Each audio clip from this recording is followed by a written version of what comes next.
Hello, welcome back mga guys. So ngayon ay ituturo ko sa inyo mga guys kung paano at kung bakit nga ba nangyayaring minsan ay hindi ma-open yung GCash ng ibang mga GCash user sa kanilang cellphone. At yung iba nga ay gumagamit pa ng ibang cellphone para doon i-login yung kanilang mga GCash account. Dahil hindi daw na-open yung GCash nila sa kanilang dating cellphone.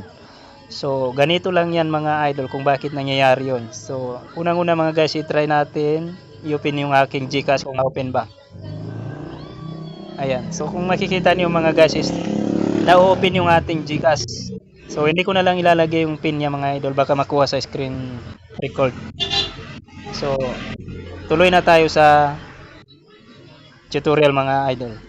So unang-una mga guys is punta tayo sa settings para diyan natin malaman kung bakit nangyayaring hindi ma-open yung ating GCash. So sa settings mga guys, mabilisan lang tayo, punta tayo sa system. So sa system mga guys, wala kayong makikitang developer option ngayon dito.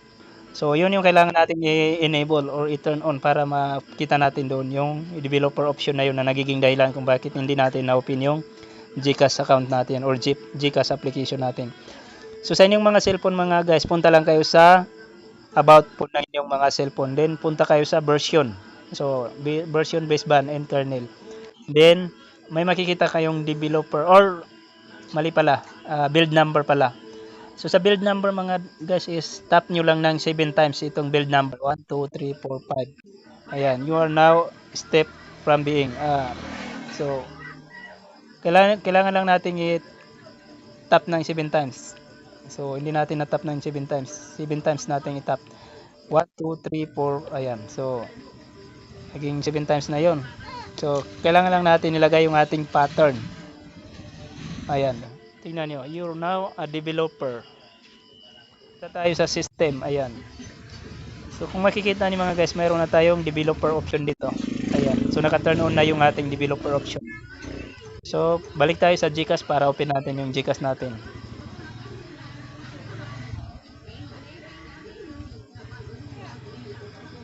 Ayan, so hindi natin ma-open yung GCash natin, may nagalabas dito na notification, our system detected that device you're using has settings that not secure. So ulitin pa natin open.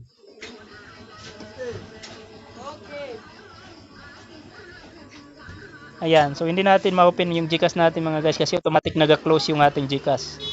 So balik tayo sa settings, then kailangan nating i-turn off yung developer option. Ayan, developer option. Off lang natin yan. Then ngayon, balik tayo sa GCash apps natin. Then try natin i-open yung ating GCash application.